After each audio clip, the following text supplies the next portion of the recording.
Welcome to the Learning Pines YouTube. We hope this video helps. You start with the essentials: a data-capable USB-C cable and an Android phone with Android Auto app enabled. Plug the cable into the phone and the Nexon's front USB port, then unlock your phone. On the phone, accept Android Auto permissions for contacts, messages, and location. This lets the car access navigation and media. On the Nexon screen, choose the Android Auto source. Once connected, you'll see the projection icon. Make sure phone screen stays unlocked during initial handshakes to avoid timeouts. Once done, focus on configuration. On the Nexon, tap the Android Auto tile and accept any on-screen prompts. Your phone will show a pairing confirmation. Tap Connect. You should set media output to the car so audio plays through speakers.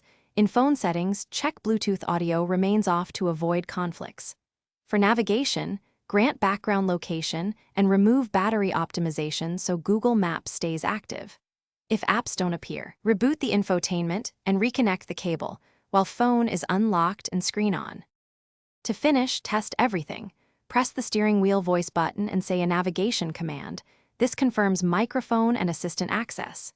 If Android Auto shows a blank or frozen screen, unplug, reboot your phone and the Nexon head unit, then reconnect. Make sure the cable is seated firmly. Replace it if the connection is intermittent. If voice fails, check phone permissions for microphone and Google/Android Auto. These steps complete the setup. A fresh cable or reboot usually resolves most issues. Thanks for watching. Consider subscribing if we helped you.